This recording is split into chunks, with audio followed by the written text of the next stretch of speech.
এই ঘটনাটি শুনে আমার সমস্ত শরীরের লোম দাঁড়িয়ে গেছে। তো আপনারাও পুরো ঘটনাটি শুনে যান। কোরআন প্রেমী এক মেয়ের কাহিনী। একটা মেয়ে ছিল, সে পবিত্র কোরআন পড়তে খুব ভালোবাসতো। সময় পেলেই কোরআন তেলাওয়াত করত। তার ব্যাগে সবসময় ছোট একটা কোরআন থাকতো। গাড়িতে বসেও সে কোরআন পড়তো।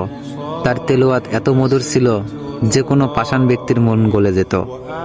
রাতে যখন ঘুম ভাঙতো তখনই সে কোরআন পড়তে শুরু করত। একদিন মেয়েটি মারা যায়। মা তার আদরের মেয়েকে হারিয়ে প্রায় পাগলের মতো হয়ে যায়। একদিন রাতে মা তার মেয়ের স্বপ্ন দেখে ঘুম ভেঙে যায়। হঠাৎ তার মা তার মেয়ের রুম থেকে কান্নার আওয়াজ শুনতে পায়।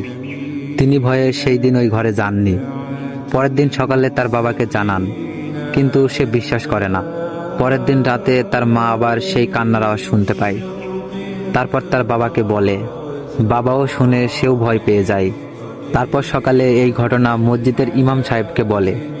তারপর ইমাম সাহেব এই ঘটনা যাচাই করার জন্য ওই মেয়ের বাসায় এক রাত থাকে। রাত 1টা বাজতে না বাজতেই সবাই সেই কান্নার আওয়াজ শুনতে পায়। মনে হচ্ছিল অনেকে মিলে কান্না করতেছে। তখন ইমাম সাহেবও কেঁদে ফেলেন আর বলেন, এটা ফেরেশতাদের কান্নার আওয়াজ। মেয়েটি প্রতি রাতেই এই সময় কোরআন তেলাওয়াত করত, যা শুনতে ফেরেশতারা এখানে আসতো। এখন মেয়েটিকে না দেখতে পেয়ে তারা প্রতি রাতে এই সময় কান্না করে। রাসূল সাল্লাল্লাহু আলাইহি সাল্লাম বলেছেন, কোরআন পাঠে দক্ষ ব্যক্তি উচ্চ মর্যাদা সম্পন্ন ফেরেশতাদের সঙ্গী হবে। সূরা আবু দাউদ 1454। আল্লাহ আমাদের সবাইকে এইভাবে কোরআন পড়ার তৌফিক দান করুন। আমিন।